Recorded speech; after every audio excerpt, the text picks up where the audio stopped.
പിതാവിൻ്റെയും പുത്രൻ്റെയും പരിശുദ്ധാത്മാവിൻ്റെയും നാമത്തിൽ ആമേൻ. പ്രിയൻ്റെ പ്രാതിലേക്ക് എല്ലാവർക്കും സ്വാഗതം. ഈ കഴിഞ്ഞ ദിവസം മുഖ്യധാര പത്ര താളുകളിൽ നിറഞ്ഞിരുന്ന ഒരു വാർത്തയാണ് അമേരിക്കൻ പ്രസിഡൻറ്റ് ട്രംപും കത്തോലിക്ക സഭയുടെ പരമ അധ്യക്ഷനായ ലിയോ പാപ്പയും തമ്മിലുള്ള അഭിപ്രായ വ്യത്യാസങ്ങൾ. ലോക സമാധാനത്തിന് വേണ്ടിയുള്ള പാപ്പയുടെ പരിശ്രമങ്ങളെ ട്രംപ് നഖശിതം എതിർക്കുകയായിരുന്നു. എതിർക്കുക മാത്രമല്ല, വളരെ രൂക്ഷമായിട്ട് വിമർശിക്കുകയും ചെയ്തു. ട്രംപ് തൻ്റെ സോഷ്യൽ മീഡിയ പോസ്റ്റിൽ ഇങ്ങനെ കുറിച്ചു: Pope Leo is weak in crime and terrible for foreign policy.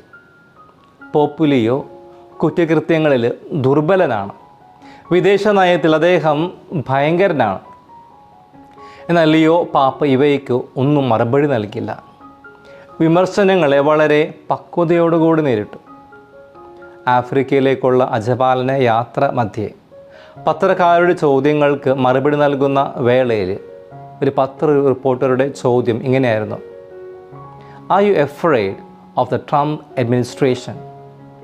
അതിന് പാപ്പ നൽകിയ മറുപടി ഇപ്രകാരമായിരുന്നു: I am not afraid of the Trump administration.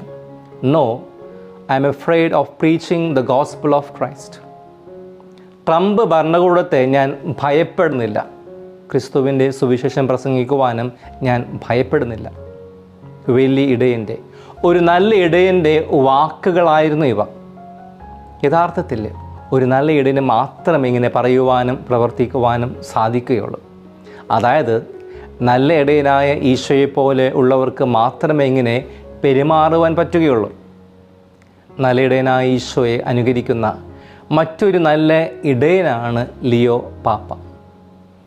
പ്രിയപ്പെട്ടവരെ, ഇന്ന് നല്ല ഇടയൻ്റെ ഞായറാഴ്ചയാണ്, ഗുഡ് ഷെപ്പേർഡ് സൺഡേ.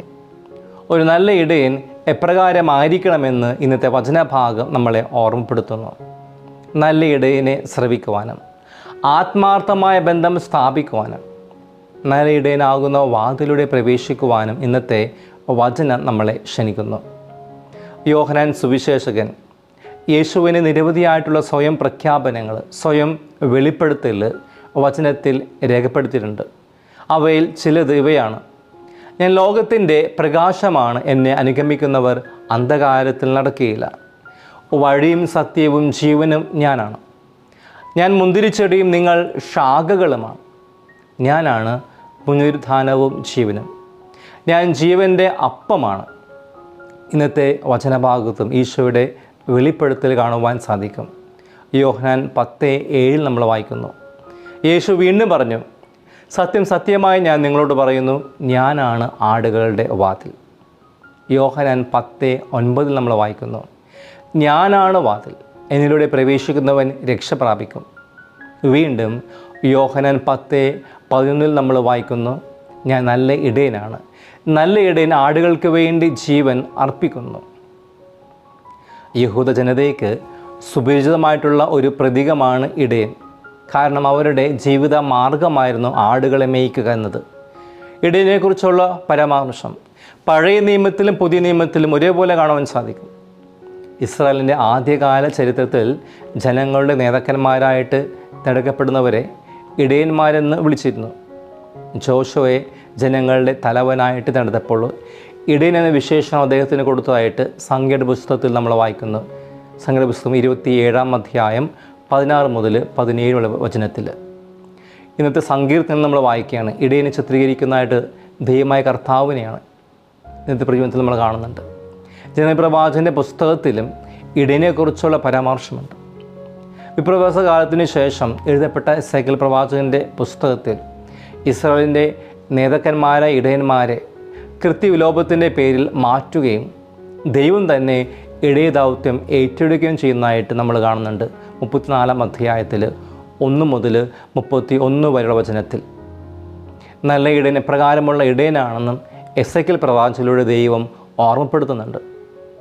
ഇസ്രായേലിൻ്റെ ഇടയന്മാർക്കെതിരെ കർത്താവ് നടത്തുന്ന അരുൾപ്പാട് കൂടി അവിടെ കാണാൻ സാധിക്കും. എസേക്കിയേൽ പ്രവാചകൻ്റെ പുസ്തകം 34-ാമത്തെ അധ്യായത്തിൽ നാം വായിക്കുന്നു 1 മുതലുള്ള തിരുവചനത്തിൽ ദൈവമായ കർത്താവ് അരുളി ചെയ്യുന്നു: തങ്ങളെ തന്നെ തങ്ങളെ തന്നെ പോറ്റുന്ന ഇസ്രായേലിൻ്റെ ഇടയന്മാരെ നിങ്ങൾക്ക് ദുരിതം. ഇടയന്മാർ ആടുകളെയല്ല പോറ്റേണ്ടത്. നിങ്ങൾ മേധസ് ഭക്ഷിക്കുകയും രോമം കൊണ്ടുള്ള വസ്ത്രം ധരിക്കുകയും കൊഴുത്തതിനെ കൊല്ലുകയും ചെയ്യും. എന്നാൽ നിങ്ങൾ ആടുകളെ പോറ്റുന്നില്ല, മറിച്ച് കഠിനമായും ക്രൂരമായും നിങ്ങൾ അവരോട് പെരുമാറുന്നു. പുതിയ നിയമത്തിൽ ഈശോ തന്നെ ഇടയനായിട്ട് അവതരിപ്പിക്കുന്നുണ്ട്. 100 ആടുകളുണ്ടായിരിക്കും. 99 മരുഭൂമിയിൽ വിട്ടിട്ട് കാണാതായ ഒരു ആടിനെ തേടിയിറങ്ങുകയും കണ്ടുകിട്ടുമ്പോൾ സന്തോഷത്തോടെ തോളിലേറ്റുകയും ചെയ്യുന്ന നല്ല ഇടയൻ ഉപമ നമ്മൾ കാണുന്നുണ്ട് ലൂക്കായുടെ സുവിശേഷം 15-ാം അധ്യായത്തിൽ. വളരെ വ്യക്തമായിട്ട് ഇന്നത്തെ സുവിശേഷത്തിൽ ഈശോ പറഞ്ഞു വയ്ക്കുന്നു, ഞാനാണ് നല്ല ഇടയനെന്ന്. ഇടയനും ആടുകളും തമ്മിൽ ഒരു കെമിസ്ട്രി ഉണ്ട്. എന്താണ് ആ കെമിസ്ട്രി? ആടുകൾ ഇടയൻ്റെ ശബ്ദം മാത്രം കേൾക്കുന്നു, ഇടയനെ മാത്രം അനുഗമിക്കുന്നു. അതുകൊണ്ടാണ് ഇടയൻ്റെ വിളിക്കനുസരിച്ച് ആടുകൾ ശ്രവിക്കുന്നത്, ഇടയനെ അനുഗമിക്കുന്നത്. എന്താണ് നല്ല ഇടയൻ്റെ സവിശേഷതകൾ? 1, നല്ല ഇടയൻ വാതിലൂടെ പ്രവേശിക്കുന്നവനാണ്. 2ാമതായിട്ട് ആടുകളെ പേര് ചൊല്ലി വിളിക്കുന്നവനാണ്. 3ാമതായിട്ട് ആടുകളെ പുറത്തേക്ക് നയിക്കുന്നവനാണ്. 4ാമതായിട്ട് ആടുകൾക്ക് മുൻപേ നടക്കുന്നവനാണ്. 5ാമതായിട്ട് ആടുകൾക്ക് വേണ്ടി ജീവൻ അർപ്പിക്കുന്നവനാണ്. 6ാമതായിട്ട് ആടുകളെ സ്വന്തമായിട്ട് കരുതുന്നവനാണ്. 7ാമതായിട്ട് ആടുകളെ അറിയുന്നവനാണ്. 8ാമതായിട്ട് തൊഴുത്തിൽപ്പെടാത്ത ആടുകളുടെ ഇടയൻ കൂടിയാണ്. യേശുവും നല്ല ഇടയൻ്റെ ഈ ചിത്രം തന്നെയാണ് നമുക്ക് മുന്നിൽ അവതരിപ്പിക്കുന്നത്. അവിടുന്ന് നല്ല ഇടയനാണെന്നും വാതിലാണെന്നും വെളിപ്പെടുത്തുന്നു. യേശുവിന് നല്ല അജഗണമായിട്ട് മാറുവാൻ ഇന്ന് ദിവസം വചനം നമ്മളെ ക്ഷണിക്കുകയാണ്. നമ്മൾ എന്താണ് ചെയ്യേണ്ടത്? യേശുവിനെ സ്വരം ശ്രവിക്കണം, അവിടുത്തെ അനുഗമിക്കണം, അവിടുത്തെ അറിയണം, നല്ല ഇടയന്മാരാവുക, നല്ല വാതിലായിട്ട് മാറുക. യേശു ഒരേ സമയം വാതിലും നല്ല ഇടയനുമാണ്. വാതിൽ ആടുകൾക്ക് സംരക്ഷണം നൽകുന്നു, ആടുകൾക്ക് അകത്ത് പ്രവേശിക്കുവാനും പുറത്ത് കടക്കുവാനും സൗകര്യമൊരുക്കുന്നു, ഒപ്പം പോഷണവും നൽകുന്നു. യേശു ആകുന്ന വാതിലൂടെ മാത്രം പ്രവേശിക്കുവാൻ നമുക്ക് സാധിക്കണം. ഇന്നത്തെ 1ാമത്തെ വായന നമ്മൾ കാണുന്നു. വിശുദ്ധ പത്രോസ് അപ്പോസ്തലൻ 3000 ആളുകളെ യേശുവിലേക്ക് കൊണ്ടുവരുന്നതായിട്ട്. 3000 ആളുകളെ ഒറ്റ ദിവസം കൊണ്ട് വിശ്വാസം സ്വീകരിച്ചു. ഇപ്രകാരം മറ്റുള്ളവരെ യേശുവിലേക്ക് കൊണ്ടുവരാൻ നമുക്ക് സാധിക്കുന്നുണ്ടോ? ഒരു വാതിലായിട്ട് മാറുവാൻ, മറ്റുള്ളവരെ യേശുവിലേക്ക് നയിക്കുന്ന വാതിലായി മാറുവാൻ നമുക്ക് സാധിക്കട്ടെ.